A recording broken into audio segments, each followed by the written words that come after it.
खरगोश की होशियारी।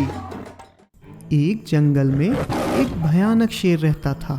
कहने को तो वह जंगल का राजा था, परंतु उसे अपनी प्रजा यानी दूसरे जानवरों के हित से कोई सरोकार न था। जब भी वह बोर होता तो किसी भी जानवर को मार देता, फिर चाहे वह भूखा हो या ना हो। एक ही दिन में शेर कई जानवरों को बिना वजह मार डालता, जिससे जानवरों में डर का माहौल बन चुका था। आखिरकार एक दिन सारे जानवरों ने मिलकर इस विषय में शेर से बात करने का निर्णय किया और मिलकर शेर की गुफा की ओर चल दिए। वहां पहुंचकर भालू दादा आगे बढ़कर शेर से बोले, महाराज, हम आपके सामने गुहार लेकर आए हैं। आप तो हमारे महाराज हैं, हमारे रक्षक, पर आपके राज्य में अब हम जानवर ही सुरक्षित नहीं हैं। अपनी बात साफ साफ रखो, आखिर कहना क्या चाहते हो? माई बाप, आपकी शिकार की आदत से सारे जानवर डरे हुए हैं। यदि आप भोजन के लिए शिकार करते तो भी हमें आपत्ति न होती, परंतु सिर्फ मनोरंजन के लिए एक ही दिन में दर्जनों जानवरों का शिकार, ऐसे तो कुछ ही दिनों में वन खाली हो जाएगा महाराज। आपकी प्रजा में कोई जानवर ही नहीं रहेगा, और बिना प्रजा कैसा राजा? तो क्या मैं शिकार छोड़कर अब घास खाना शुरू कर दूं? नहीं महाराज, ऐसा तो मैं भी बिल्कुल नहीं कह रहा, परंतु यदि हम जानवरों में से ही एक जानवर रोज आपका भोजन बनने के लिए अपनी इच्छा से आपके पास आ जाए तो कैसा रहेगा? ऐसे आपको भोजन भी मिल जाया करेगा और हम सब भय मुक्त होकर अपना कार्य भी कर पाएंगे। शेर को भालू की यह बात पसंद आ गई और वह इस बात पे राजी हो गया। उस दिन के बाद से कई महीनों तक ऐसे ही चलता रहा।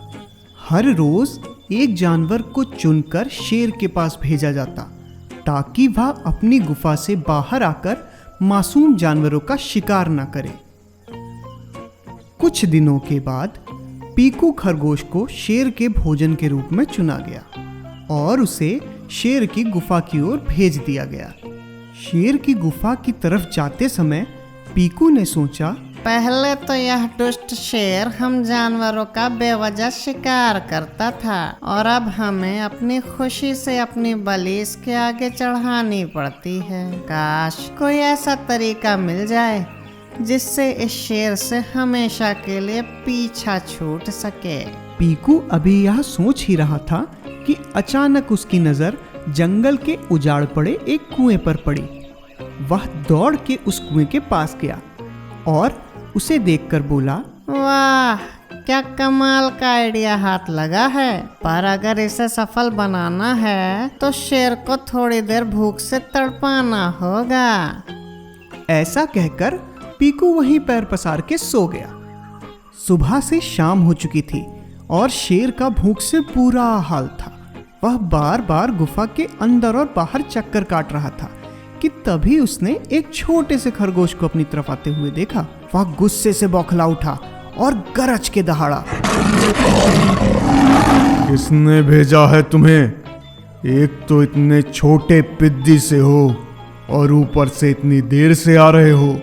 जिन बेवकूफों ने होशियारी दिखाकर तुम्हें भेजा है, उन सब का काम तमाम करूंगा अब मैं, यहाँ का वनराज।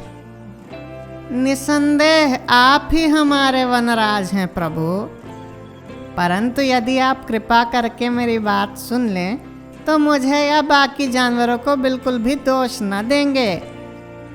महाराज, आपके लिए तो 6 खरगोशों को भेजा गया था, वह भी सुबह सुबह, लेकिन रास्ते में हम लोगों को एक और शेर मिला।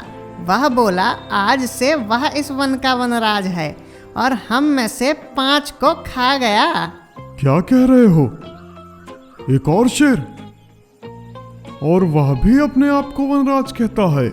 जी वनराज, बिल्कुल सच बोल रहा हूँ। इससे पहले कि वह मुझे खा पाता, मैंने उससे बोला कि हम सब इस वन के असली वनराज का भोजन थे और तूने उनका भोजन खा लिया। अब वह स्वयं आकर तेरा अंत करेंगे, क्योंकि उनसे बड़ा और बलवान शेर इस पूरी दुनिया में दूसरा कोई ना है। लेकिन महाराज, मेरी बात सुनकर वो आग बबूला हो उठा और बोला, सीधे जाकर अपने वनराज को बुला कर ला। आज फैसला होकर ही रहेगा कि असली बलवान कौन है। खरगोश की यह बात सुनकर शेर ऐसा दहाड़ा कि जंगल का चप्पा चप्पा कांप उठा और गुस्से में तमतमाता हुआ पीकू से बोला, मुझे अभी लेकर चलो उस मूर्ख शेर के पास। आज उसकी जिंदगी का आखिरी दिन होने वाला है। जी महाराज, आइए मेरे साथ। और फिर वह दोनों कुएं की तरफ चल पड़े। पीकू शेर को अपने पीछे पीछे उस उजाड़ कुएं तक ले आया और उचक के उस कुएं की मुंडेर पे चढ़ गया।